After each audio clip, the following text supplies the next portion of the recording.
السلام عليكم ورحمة الله وبركاته.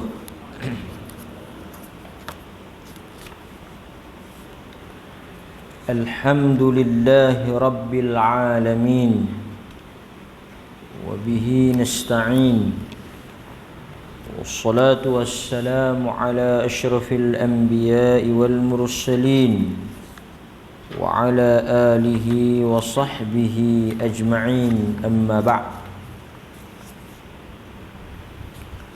Hadirin mukminin, tuan-tuan muslimin muslimat yang dirahmati oleh Allah Subhanahu wa taala, kita pada malam ini dengan izin Allah Subhanahu wa taala kita akan menyambung pengajian kita daripada kitab Dahsyatnya Neraka, Takhwif Minan Nar, yang dikarang ataupun disusun oleh Al-Imam Ibn Rajab Al-Hambali rahimahullahu ta'ala. Jadi mudah-mudahan apa yang kita dapat daripada tulisan ataupun susunan Al-Imam Al-Hafidh Ibn Rajab Al-Hambali ini dapat menerbitkan atau dapat melahirkan rasa takut dan bimbang kepada azab siksaan neraka Allah Subhanahu wa ta'ala. Kita malam ini pada bab yang ke-26, bab yang ke-26 pada muka surat 312. Sirat dibentangkan di tengah neraka Jahannam dan bagaimana manusia melaluinya. Tajuk kita adalah sirat dibentangkan di tengah perut neraka Jahannam dan bagaimana manusia melintasinya. Tuan-tuan boleh tengok pada hadis yang pertama yang dibawa oleh pengarang ataupun penyusun kitab kita. Kita tengok dalam hadis tu dia ada beberapa riwayat, tapi tak apa, saya akan baca hadis-hadis yang saya petik, yang saya pilih ini terlebih dahulu. Kemudian kita akan lalu hadis-hadis yang ada di dalam kitab kita ini. Yang pertama, tuan-tuan, sama juga dengan hadis yang dibawa oleh pengarang.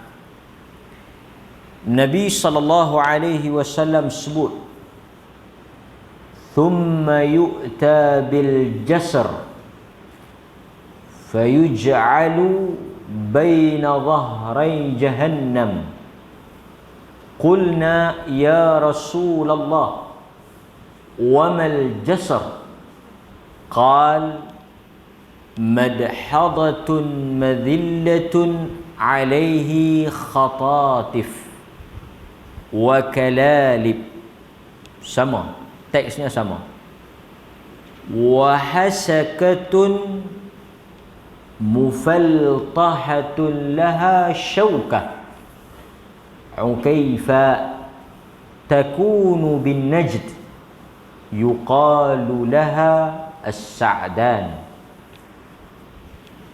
Kalau tengok dalam teks kita ni, dia ada sambungan fayamurul mu'min kattarfil ain wa kal barqa karrih kattayr kaajawidil khayl warrikab fanajin musallam wa makhdushun mursal wa mukardasun ala wajhihi finnar atau kama qal. Hadis muttafaqun alaih. Kita tengok dia punya terjemahan secara sepintas lalu. Tuan-tuan, bila kita sebut as-sirat, dia merujuk kepada suatu jambatan atau suatu titi yang dibentangkan oleh Allah pada hari akhirat. Para ulama berbeza pandangan tentang susunan mahattah, stesen ni. Dalam bahasa Arab, stesen ni dia panggil mahattah. Bila kita bangkit esok pada hari kiamat, apakah tempat pertama kita akan lalui? Kita ada apa yang dikatakan dengan hisab. Diberi buku catatan dan amalan kita. Tuan-tuan semua melalui benda ni. Kita akan dihisab, diberikan buku amalan kita, ditimbang di atas mizan. Semua ini berlaku di padang mahsyar selepas manusia dibangkitkan. Setelah mereka meminta syafaat yang paling besar daripada Nabi sallallahu alaihi wasallam dalam hadis yang selalu kita ulang.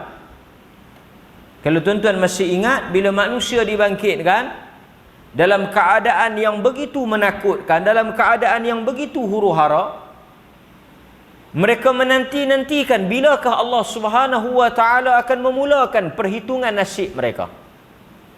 Dalam menentukan untung nasib manusia itu, mereka tertanya-tanya, bilakah Allah Azza wa Jal akan memulakan proses tersebut?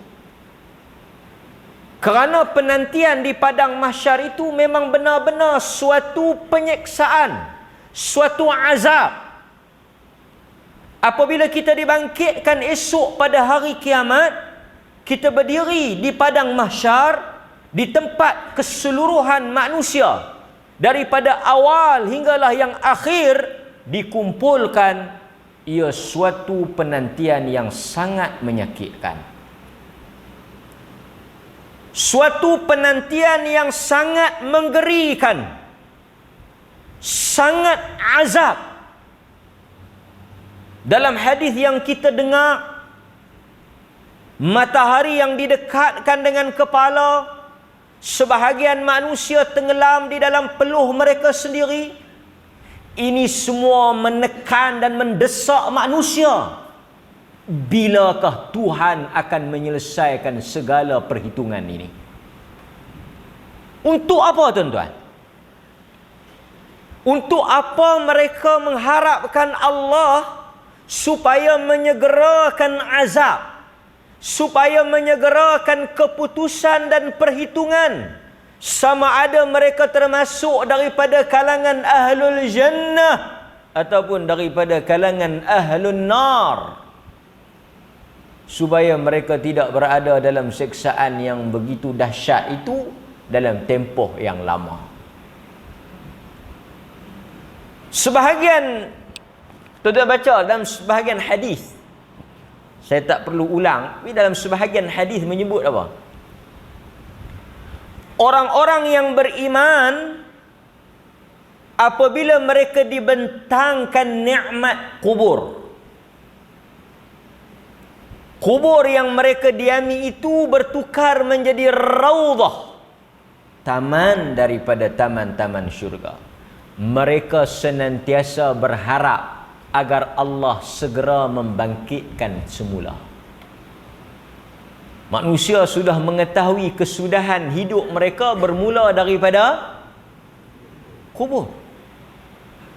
Benda-benda yang begini tuan-tuan kena ingat. Benda-benda yang begini tuan-tuan kena pasak di dalam pemikiran kita, bahawa kesudahan, keputusan, penentuannya sudah diketahui daripada alam kubur. Lebih awal daripada itu kita sudah mengetahuinya ketika nak melepaskan roh kita keluar. Di situ kita sudah tahu perjalanan kita menuju akhirat. Sebaliknya, orang-orang yang lubang kubur itu menjadi lubang hufrah, menjadi lubang daripada lubang-lubang neraka, dibentangkan kepada mereka neraka. Mereka senantiasa berharap agar Tuhan tidak menjadikan kiamat. Sebab itu tuan-tuan baca dalam hadis ataupun dalam riwayat yang selalu kita sebut tentang perkataan Uthman ibnu Affan. Perkataan yang disandarkan kepada Sayyidina Uthman. Uthman kata apa tuan-tuan? Uthman kata, sesiapa yang selamat di dalam kubur ini, di alam kubur ini, dia akan selamat dalam perjalanan yang mendatang. Tetapi sesiapa yang binasa dan celaka di dalam perjalanan yang pertama, alam yang pertama itu, maka buruklah perjalanan dia yang akan datang. Okey. Bila kita bangkit, kita merayu dan minta kepada baginda Nabi sallallahu alaihi wasallam untuk Allah segerakan proses itu. Supaya Allah segerakan memberi buku catatan, memeriksa buku catatan, menghukum dan menghitung segala amalan. Nabi menggunakan syafa'atul uzma supaya Tuhan memperkenankan permintaan dia, yang mana ditolak oleh Adam, ditolak oleh Nabi Isa, ditolak oleh Nabi Musa, ditolak oleh Nabi Ibrahim, tetapi diberikan kepada Nabi kita Muhammad sallallahu alaihi wasallam. Ini teras akidah. Syafaat yang paling besar yang kita baca dalam doa azan, wa ba'athu maqam al-mahmud. Yang tu yang kita nak tu. Kemudian tuan-tuan, bila kita bangkit lalui proses ini, para ulama berbeza pendapat apa perkara pertama yang kita akan tempuh. Adakah kita akan lalu hisap dulu, ambil buku dulu, dihitung atau ditimbang dahulu? Apa perkara pertama yang akan berlaku? Susunan itu para ulama berbeza pendapat. Perjalanan menuju akhirat tu, cuma akhirnya destinasi yang menentukan atau destinasi yang terakhir, stesen mahattah last yang kita akan tempuh sebelum kita masuk ke dalam syurga, berdasarkan kepada riwayat-riwayat yang kita akan baca nanti, kita akan lintas titian sirat.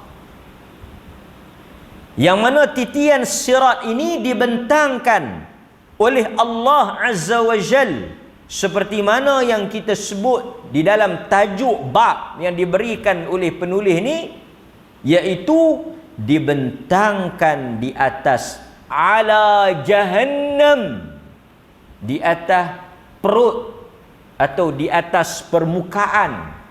Jadi kalau tuan-tuan ditanya, disoal berdasarkan hadis Bukhari Muslim, di mana letak duduknya titian sirat, dia terletak dan tergantung di atas neraka. Dan ini juga mengisyaratkan apa? Neraka itu berada di bawah dan syurga berada di atas. Syurga atas, neraka bawah. Sebab itu bila kita baca dalam hadis, dialog perbualan di antara ahlul jannah, penghuni syurga, dia pergi bercakap, berdialog dengan ahli neraka daripada atas melihat ke bawah.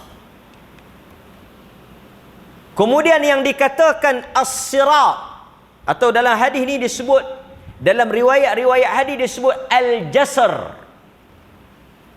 Al-jasr ni jambatan. Jambatan, titi. Kita boleh sebut titi, boleh sebut jambatan lah. sesuatu yang digunakan untuk melintas. Jisr.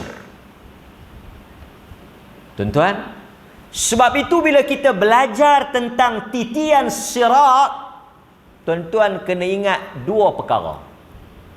Dua tajuk yang paling besar bila bercakap tentang titian sirat. Nombor satu, titi itu sendiri. Sebab itu dalam bab yang pertama ni, dalam pusingan yang pertama ni, kita akan baca hadis-hadis, riwayat-riwayat yang menceritakan tentang sifat, bentuk titi itu.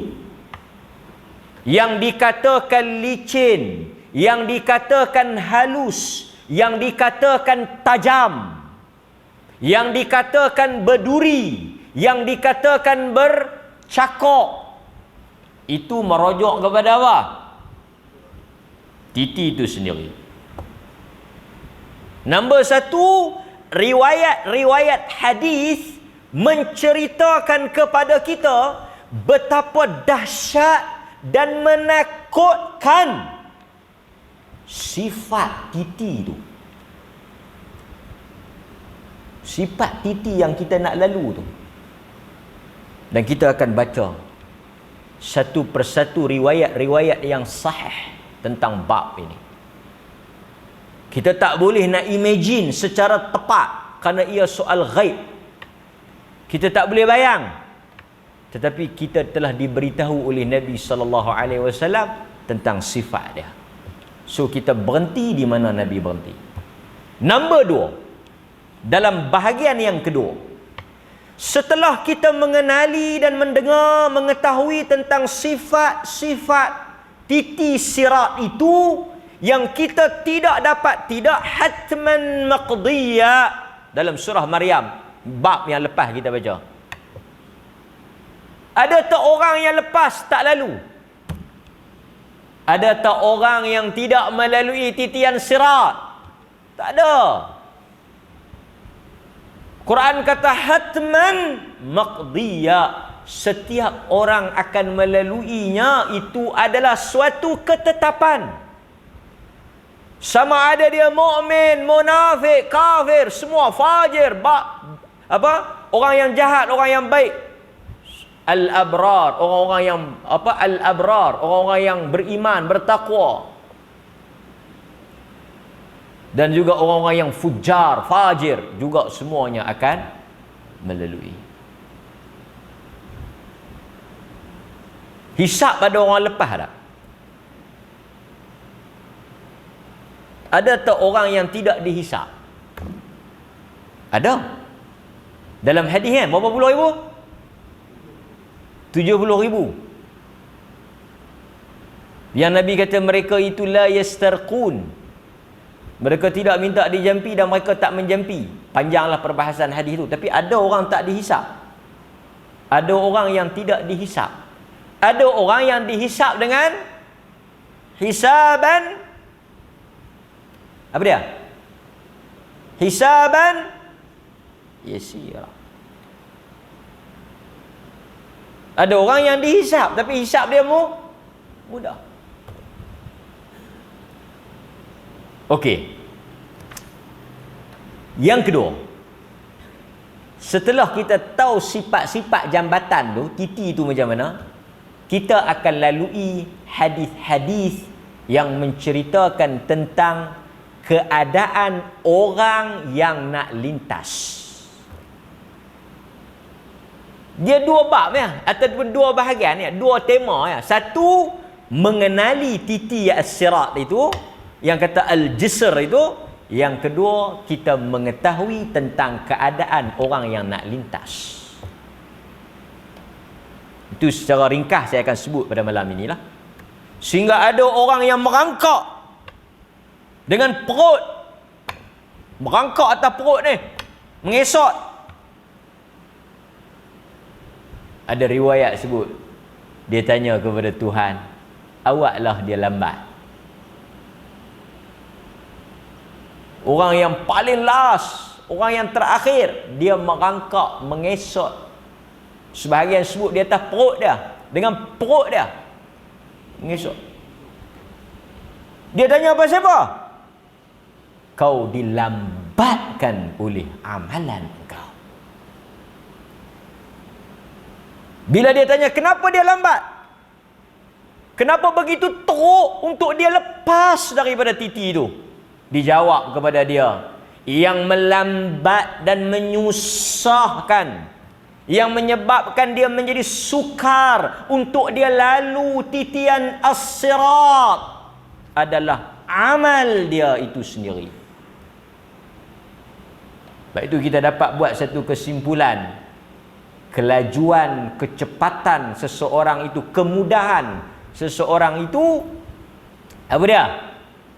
Berdasarkan kadar amalan dia. Dan tuan-tuan, dalam hadis dia sebut apa? Setiap orang yang nak lintas itu, setiap orang yang nak lintas tu, sebelum dia lintas dia diberi apa? Nak menentukan kadar laju dia tu, ada satu benda yang Allah bagi sebelum dia boleh lintas. Dan benda itulah yang menentukan kadar kelajuan dia. Ada dalam hadis benda tu.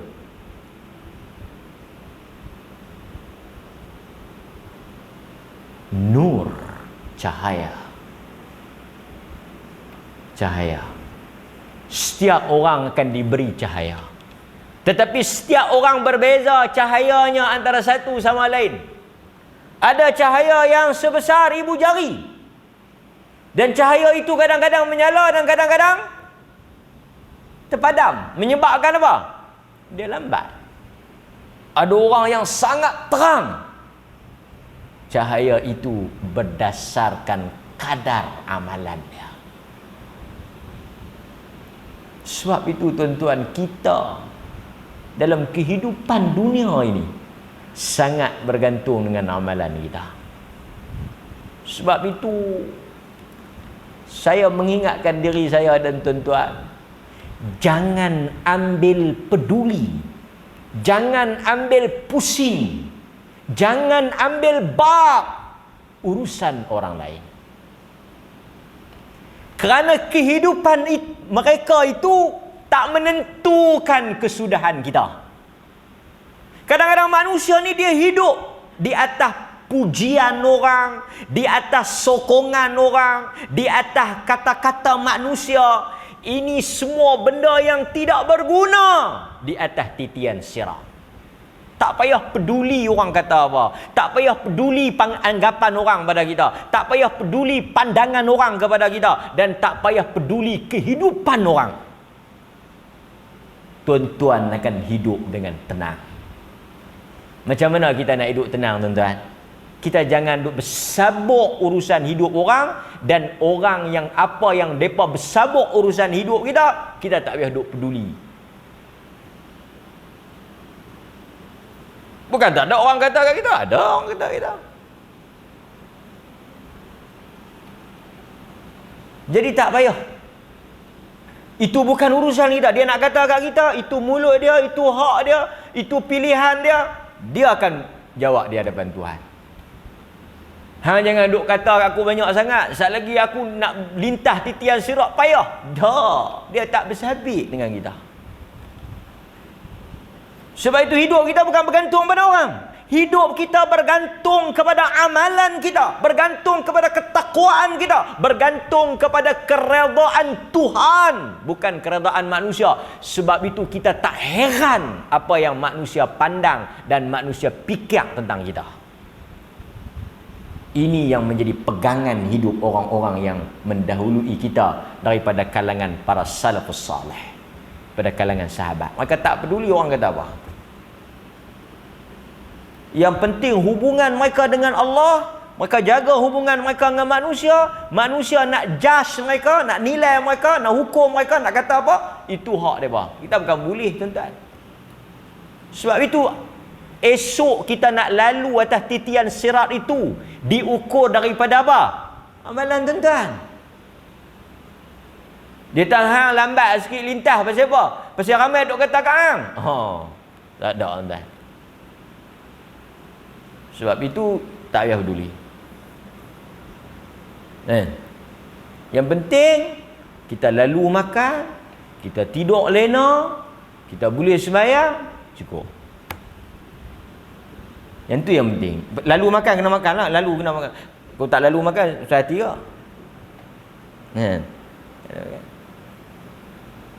Dia. Okey.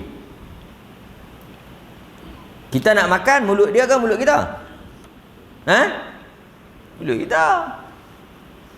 Nampak? Pekiak tu. Orang duk kata, tak kata saya, depa duk saya cakap pasal depa tak suka kat saya apa semua. Hang order, hang bayar, makan habis, balik lena. Tenang. Nampak? Okey. Pasal esok kita nak lintah, bukan nak lintah dengan dia. Nak lintah dengan dia. Hatta bini kita pun tak lintah dengan kita.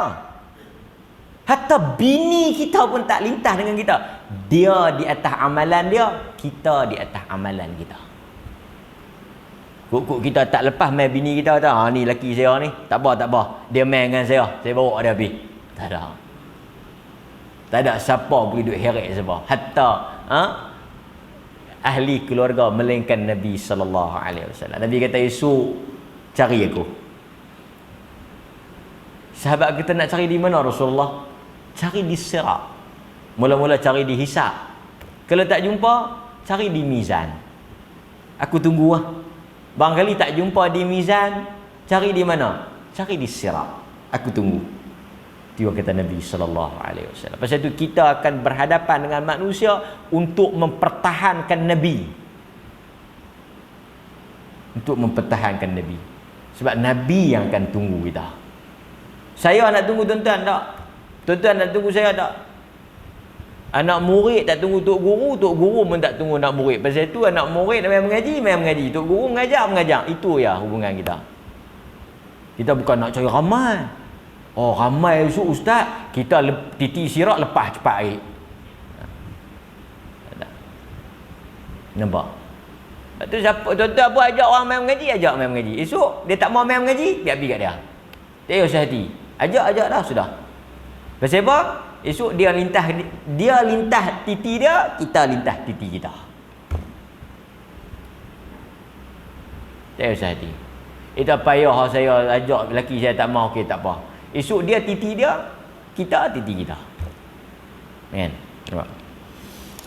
Okey. Sekarang tuan-tuan hadirin mukminin, kita pergi tengok hadis-hadis Nabi sallallahu alaihi wasallam yang menceritakan tentang apa dia? Sirat, titian sirat. Okey. Nombor 1. Dalam riwayat yang tuan-tuan pun dia sebut juga ni. Dia sebut apa dia? Iaitu jambatan ini sifatnya madhadatun madillatun. Sesuatu yang licin. Sesuatu yang licin dan lagi menggelincirkan. Dia bukan sahaja licin, tetapi dia jenis menggelincirkan.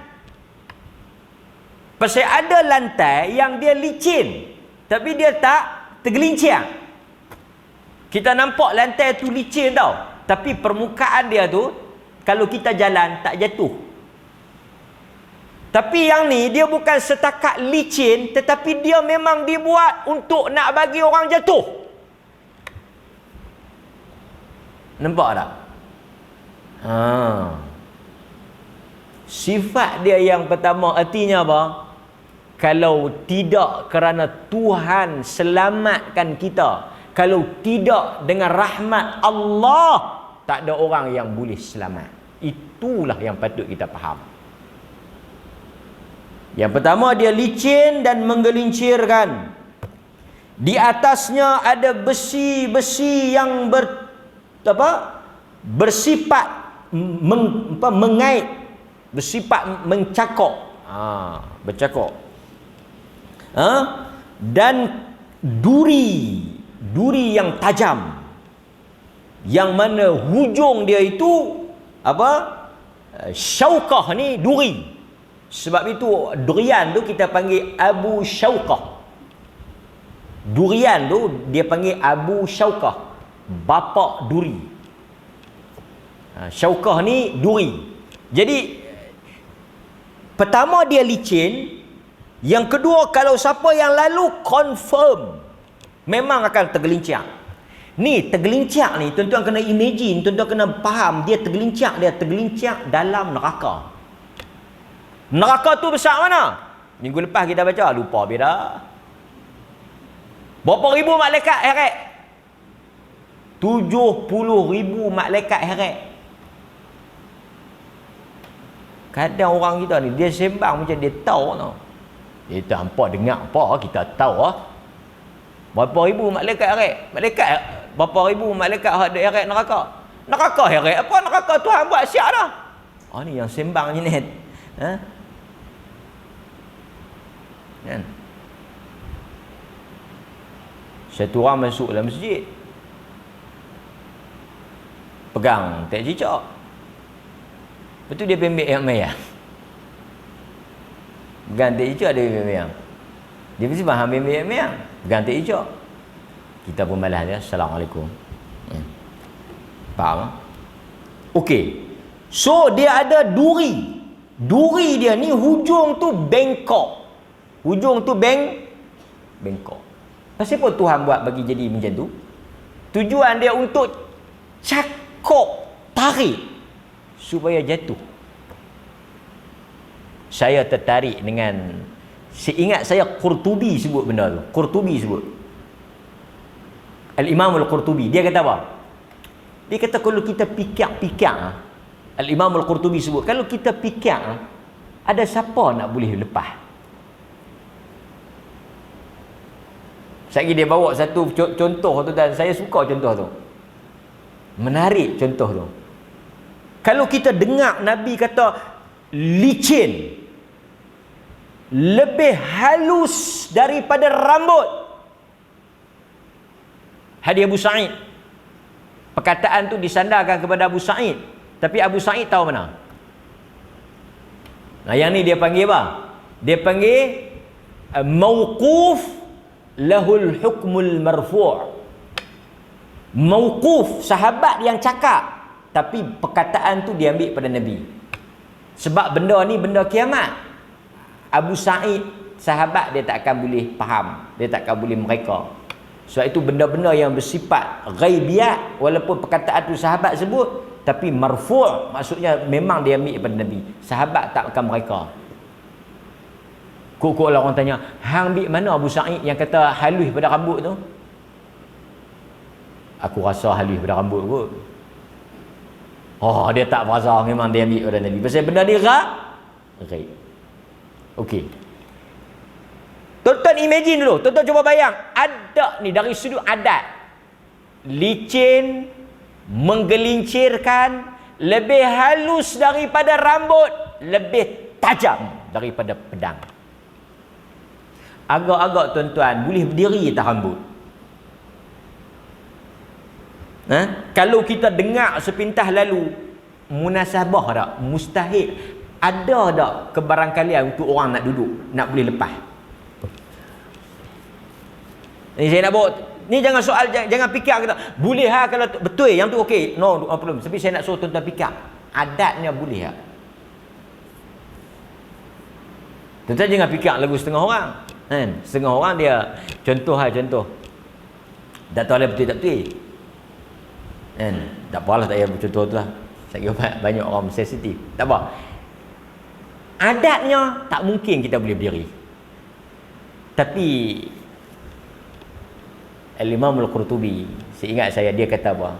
Dia kata, kalaulah Tuhan yang sama boleh menggantung burung tanpa tali terbang di udara, Tuhan itu tentulah maha berkuasa untuk menjalankan manusia pada tempat yang mustahil untuk dia berdiri. Tuan-tuan faham tak? Kalau tuan-tuan terbayang macam mana aku nak berdiri esok, macam mana aku nak lintas esok, macam mana aku nak lepas, kalau dengar pada apa yang ustaz baca ni, harus jawab dia. Dah licin, halus. Kalau kata lebar, besar, Licin berebah dah, tertomuh dah. Terbilik air yang luih yang besar tu pun tuan-tuan jatuh, licin. Ini dah licin, halus, tajam, ada cakok, memang tak lepas. Tapi tuan-tuan, Allah yang boleh menggantung burung. Gantung burung tu maksudnya burung tu kalau tuan-tuan tengok, dia tak jatuh. Apa yang cakok dia? Satu benda tak mungkin tergantung macam tu tanpa ada yang cakok. Burung yang terbang di udara tanpa pencakok, tanpa ada yang menggantungnya. Tuhan itu yang berkuasa untuk menjadikan dia terapung dan terbang. Nampak tak? Maka kalau burung boleh terbang tak jatuh. Pasal itu Quran kata tak tengokkah langit sebagai wa ila sama kaifa rufi'at. Bagaimana kami menegakkan, mengangkat langit pergi cari tiang. So jangan kita imagine Tuhan tu sifat dia macam kita yang lemah ni lah. Okey. Kemudian dia kata licin lagi menggelincirkan. Terdapat besi yang bersifat mencakok, duri yang hujungnya bengkok. Kemudian Nabi sifatkan duri tu seperti duri yang ada di Najd. Di Najd. Yang mana dikenali duri itu ataupun apa dia ni, pokok itu dengan nama As-Sa'dan. Yang ni tuan-tuan boleh Google. Ada gambar dia. As-Sa'dan. Tuan-tuan type As-Sa'dan. Sa'dan, pokok Sa'dan ke, Sa'dan tree ke, duri Sa'dan ke, tuan-tuan type dalam Google, dia keluar image tu. Macam tu. Tapi bukan sifat dia sebiji macam tu, tapi macam tu. Artinya dia boh tu dia berduri, boh tu dia berduri, tajam. Kau tengok ke duri tu naik takut ke tak? Kau tuan-tuan tengok As-Sa'dan tu ada gambar dia. Tuan-tuan boleh tengok. Yang ni memang ada lah dalam hadis dia sebut macam tu. Cuma ada yang gambar burung ababil, apa lagi satu dua gambar yang terkeluar mai tu, yang tu tak benar. Dia kata burung ni lah burung ababil. Ababil tu sendiri pun tuan-tuan, para ulama bincang adakah dia burung. Panjang lah kan, tapi saya nak ceritanya tak ada. Okey. So hadirin mukminin, kita tengok pula riwayat yang kedua. Kita ambil riwayat-riwayat yang apa dia? Sama tapi kita baca yang dia ada beza sikit. Contoh dia antaranya apa? Orang pertama yang akan melintasi dan melalui titian sirat, ini secara ringkasannya adalah Nabi SAW, seperti mana yang diriwayatkan oleh Al-Bukhari. Seperti mana yang diriwayatkan oleh Al-Bukhari. Nabi kata, "Fa'akunu awwala man yujizu wa du'a'ur rusul yawma idzin." Nabi kata orang pertama yang akan lintah titian sirat, fa'akunu awwal, akulah orang pertama. Bila Nabi yang jadi orang pertama, kita yang menjadi umat dia menjadi umat yang pertama. Sebab itu tuan-tuan, daripada awal lagi segala proses di padang mahsyar itu umat Muhammad yang mula. Jadi tuan-tuan tak payah berusah hati. Walaupun kita akhir umat yang terakhir sekali, tapi kita akan lintah dan kita akan masuk dalam syurga dulu. Dapat? Nampak? Clear? Okey. So Nabi kata, masa itu semua orang tidak dibenarkan bercakap, melainkan para rasul, dan mereka semua berada di sekitar titian sirat itu, dan mereka menyaksikan umat-umat mereka lintah. Semua para nabi, para rasul ni duduk di tepi-tepi titian sirat. Semuanya duk tunggu tengok, sambil mereka berdoa dan berkata, Allahumma sallim. Ya Allah, bila lalu saja umat Nabi Muhammad akan kata, Ya Allah, selamatkan dia, bagi dia lepas. Sekali lalu umat Musa pun akan cakap benda yang sama, Ya Allah, bagilah dia lepas, bagilah dia selamat. Setiap Nabi berharap agar tidak ada umat mereka yang tersungkur, terjatuh di dalam neraka. Salim, selamatkan dia, sampai ke saat dan detik itu, kan? Macam kita tuan-tuan sayang pada anak kita, kasih pada anak kita, kan? Contoh, saya bagi contoh yang selalu saya nampak, kan? kita pergi mana-mana, lalu pemeriksaan kapal terbang ke apa ke kesihatan, kita main satu keluarga, kita akan tunggu ahli keluarga kita lepas. Ini juga bayangan dan situasi yang kita akan nampak pada hari kiamat. Saya dan tuan-tuan, kita akan lihat siapa yang laju, siapa yang merangkak, siapa yang ditarik, siapa yang tersungkur. Kita akan melihat. Bayangkan yang tersungkur itu anak kita. Yang tersungkur itu ibu ayah kita. Apatah lagi Nabi SAW melihat umat dia. Nampak? Itu apa yang disebut dalam hadis yang diriwayatkan oleh Al-Imam Al-Bukhari. Kemudian dalam hadis Bukhari itu saya nak ambil yang hujung. Perkataan Nabi tu, bi'amalihim. Kesemuanya itu adalah berdasarkan amalan mereka. Sebab itu tuan-tuan, dalam hidup ni tuan-tuan perlu buat amalan. Ada ruang nak buat amalan, tuan-tuan buat amalan. Ada peluang nak mengaji, tuan-tuan pergi mengaji. Ada peluang nak sedekah, tuan-tuan sedekah. Ada peluang nak semayang, tuan-tuan semayang. Ada peluang nak main masjid. Pasal peluang ni dia bukan mari selalu. Rezeki ni dia bukan mari selalu. Dan Allah bukan senantiasa buka peluang itu untuk kita. Pasal itu Nabi kata apa? Berebutlah kamu dalam badiru bi'amal fitanan. Banyak hadis yang Nabi suruh kalau ada peluang hampa ambil. Setengah orang dia ralik, dia rasa tak apa, dia rasa tak ada masalah. Banyak. Dia kata tak apa, tak boleh hari ni, suruh kumat. Dalam soal amalan tuan-tuan, tidak ada peluang yang kedua. Kalau tuan-tuan terlepas habis. Nampak? Pasal esok tak tentu. Kan? Okey. Kemudian tuan-tuan, kalau kita tengok juga dalam hadis-hadis Nabi SAW, antaranya hadis Abu Sa'id Al-Khudri yang diriwayatkan oleh Imam Muslim, yang saya kata tadi ni, adaqqu min sya'r wa ahaddu min as-sayf. Yang kita kata tadi, titian sirat tadi, tuan-tuan dapat kan? Licin, menggelincirkan. Dalam hadis Abu Sa'id riwayat Muslim ni, adaqqu min sya'rah, dia lebih halus daripada rambut.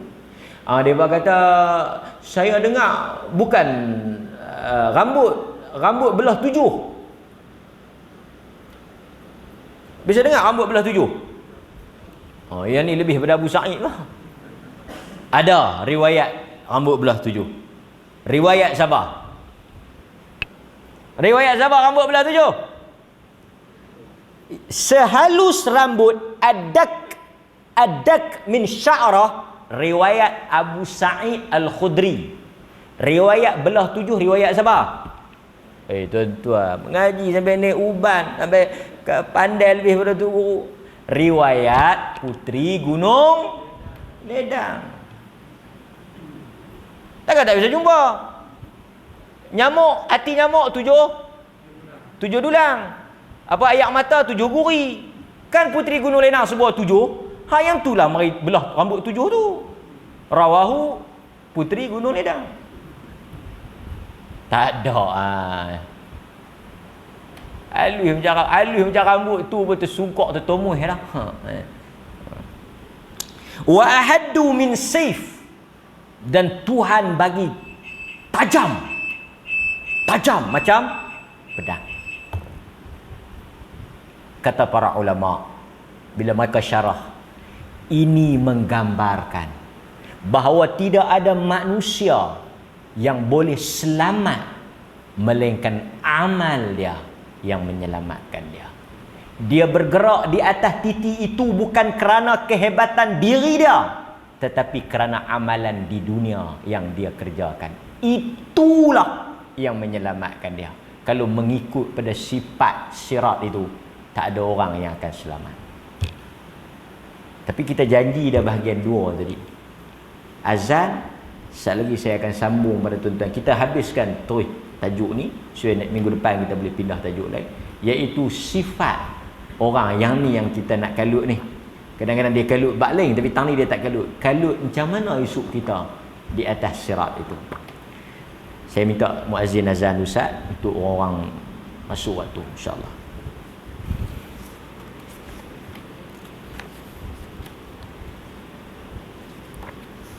Okey tuan-tuan, kita sambung sikit keadaan orang yang nak lintas.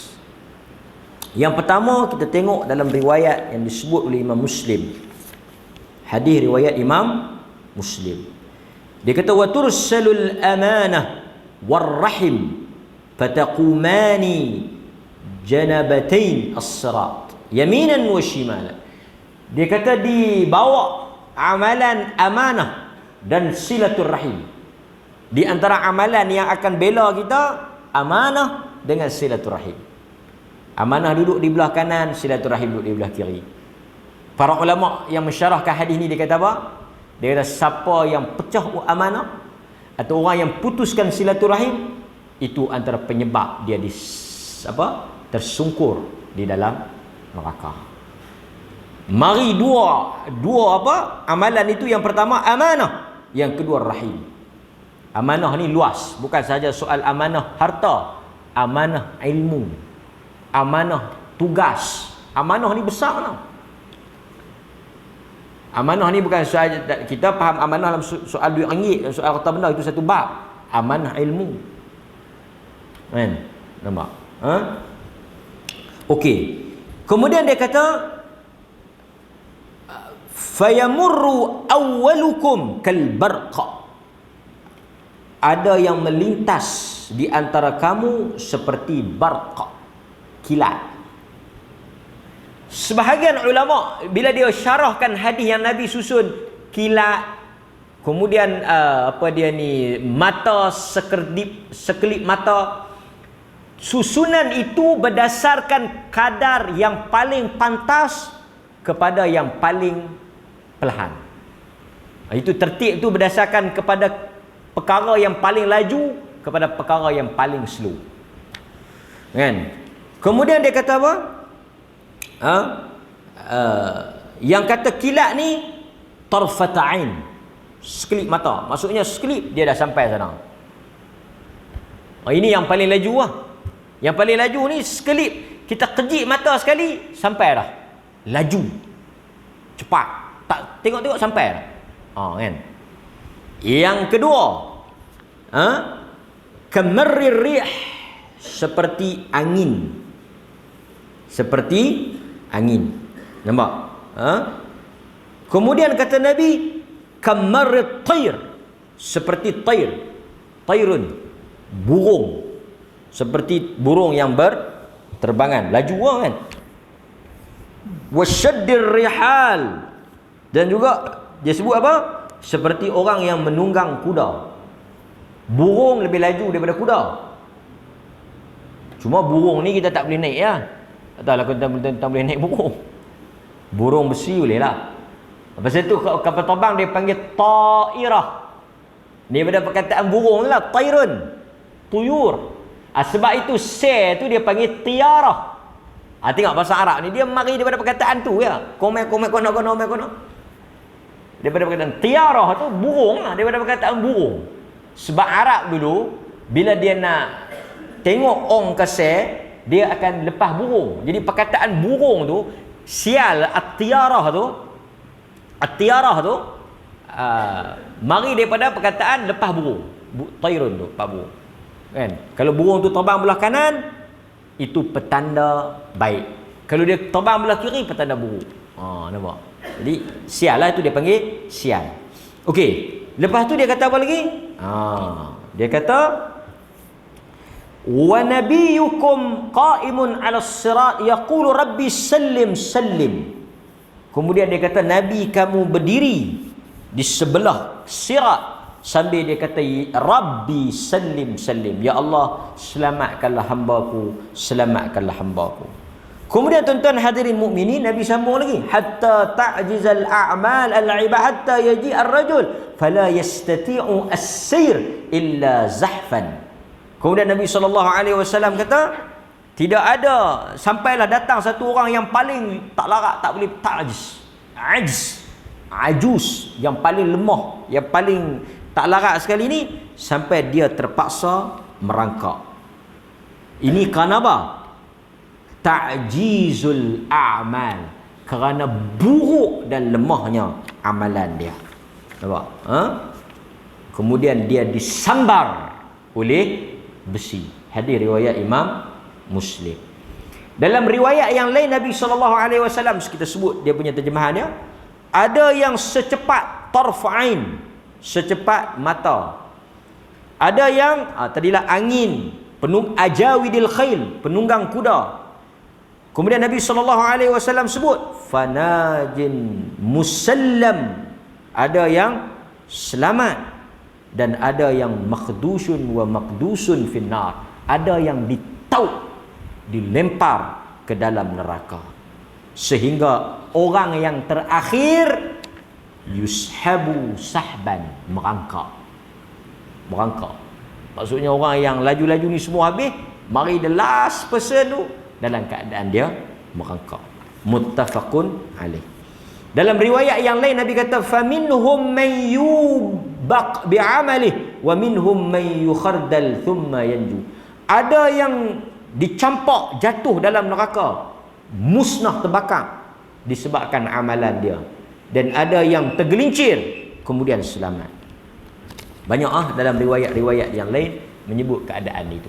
Kesimpulannya apa tuan-tuan? Biqadar a'mal, di atas kadar amalan kita. Ini sebab itu kata para ulama, dalil bila Nabi kata ada yang laju macam kilat, ada yang seperti orang yang burung terbang, kadar laju dia tu menunjukkan apa? Pertama, iman manusia tidak berada pada satu tahap.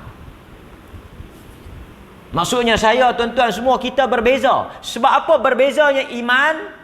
Ada orang yang imannya kuat, amalannya hebat. Itu semua mempengaruhi keadaannya ketika melintas titian sirat. Sebab itu kita kata iman tidak berada pada tahap yang sama. Pasal itu ahli sunnah kata al-iman yazidu bit-ta'ah wa yanqusu bil ma'siyah. Iman bertambah bila kita buat ketaatan. Artinya satu orang dengan orang lain tak sama iman dia. Dan iman ni ukurannya pada amal dia, pada amalan dia. Sebab itu tuan-tuan hadirin mukminin, dalam kesempatan peluang sebelum kita, kalau kita baca hadis ni, dia menimbulkan rasa takut dan bimbang. Sebab itu orang pernah bertanya pada sahabat Nabi tentang makna taqwa. Sebab takwa ni sebaik-baik, kita kata tadi, yang menentukan sama ada kita selamat tak selamat ni, tuan-tuan tak ada pilihan tau. Tuan-tuan dipaksa untuk lintah. Tuan-tuan kena lintah. Dan tuan-tuan, kata Al-Imam Al-Qurtubi, macam mana perasaan, Imam Qurtubi sebut, macam mana perasaan kita bila kita tengok punyalah ngerinya titian sirat itu, di bawahnya pula api yang bergelojak, kelam membakar. Macam mana perasaan kita nak lalu? Yang tuan-tuan tahu, kalau tuan-tuan sangkut, tersungkok, tercakok tu jatuh bawah neraka, apa yang tuan-tuan rasa masa tu? Pangkat, tanah benda, kata benda, pujian manusia, sokongan manusia, semua tu berguna tak? Itu yang saya kata, pasal apa yang kita nak susah hati, yang kita duk fikir, yang kita bertarung mati-matian untuk semua benda tu. Semua benda tu tak membantu, semua benda tu tak berguna. Yang kadang-kadang orang sampai susah hati, yang sampai orang jadi satu masalah besar bagi dia, benda tu tak berguna. Amalan kita. Dan sebaik-baik amalan apa dia? Quran kata wa tazawwadu fa inna khairaz zadi taqwa. Sebaik-baik amalan tu takwa. Takwa tu apa dia tuan-tuan? Takwa ni banyak orang bahas. Tu Imam sebut, esok tu Imam sebut sekali lagi, ittaqullah faqad fadal muttaqun. Mudah untuk tuan-tuan faham takwa ni. Satu ya, banyak orang sebut takwa ni, takrif takwa ni, tapi saya tertarik dengan apa yang disebut oleh seorang sahabat Nabi. Dia kata takwa ni seperti dia bagi kita faham. Orang tanya dia, apa tu takwa? Pasal kita nak selamat lintah tu kena ada takwa. Takwa tu apa dia? Dia kata macam mana keadaan hang. Kawan tu dia nak faham apa tu takwa. Dia tanya balik, Mari kita renung sama-sama. Dia kata apa tu takwa? Takwa ni macam ni. Bayangkan kita melalui satu perjalanan, satu jalan yang dipenuhi jalan itu dengan duri. Takwa ni tuan-tuan faham yang ni. Orang bahas takrif, definisi apa, pandangan apa semua, payah kita nak sampai. Tak jejak, orang Kelantan kata, tak jejak. Yang ni jejak. Apa dia? Tuan-tuan imagine, bayangkan keadaan sifat tuan-tuan lalu di satu jalan, duri kiri kanan. Macam mana tuan-tuan jalan? Dia tanya macam mana hang jalan? Macam mana kita lalu jalan tu? Jawab kawan tu, pertama dia akan berhati-hati dan dia akan tengok kiri kanan, dan sebelum dia langkah dia akan pastikan tak ada duri. Betul-betul dia pedor. Betul-betul dia pedor. Jawab sahabat Nabi tadi, itulah takwa. Sangat mudah. Macam mana kita tengok, dah tengok lagi, cek, nak tahu langkah pun tak ada, tahu terus, tahu pelan-pelan, tahu elok-elok, kira tengok, pegang rasa. Macam mana berhati-hatinya kita, berjaga-jaganya kita, macam itulah takwa dalam hidup kita. Akhirnya tuan-tuan, kesimpulan daripada titian sirat yang kita lalu hadis-hadis Nabi tadi apa? Kesemua manusia itu akan lintas dirinya berseorangan sahaja. Tak ada geng, tak ada keluarga, tak ada kawan, tak ada teman, diri dia. Pedulikan amalan. Manusia bergantung kepada amalan dia. Jadi mudah-mudahan tuan-tuan, titian sirat, lepas daripada titian sirat, terbentang luas pintu syurga. Kalau tuan-tuan tanya destinasi yang ada menanti kita setelah kita lepas melintasi, bila tuan-tuan lepas daripada sirat, tuan-tuan selamat daripada apa? Sirat tu atas neraka. Kalau tuan-tuan lintas lepas daripada neraka, apa yang menanti tuan-tuan? Faman zuhziha 'anil nar wa udkhilal jannah. Siapa yang diselamatkan daripada neraka, dimasukkan dia ke dalam. Jadi hidup kita ni untuk apa tuan-tuan? Sekali lagi saya tanya kepada tuan-tuan. Pertarungan hidup tuan-tuan ni, yang tuan-tuan nak habis hidup tak tahu berapa tahun lagi ni, untuk apa hidup tuan-tuan? Saya pun kena tanya, untuk apa hidup kita? Hidup kita untuk lepas titik ni ya. Segala apa yang tuan-tuan buat dan saya buat, sepakat kita. Apa pun yang kita kerjakan dan kita lakukan di dunia ni semata-mata supaya bila kita disuruh lintas titian sirat ini selamat dan sampai di hujung sana menanti kita pintu syurga. Itulah tujuan hidup. Apa sahaja yang boleh menyelamatkan kita lintas, buatlah tuan-tuan. Buatlah. Yang lain tu remeh. Bila kita nampak benda yang besar, maka yang lain di sepanjang jalan tu menjadi lekeh dan remeh.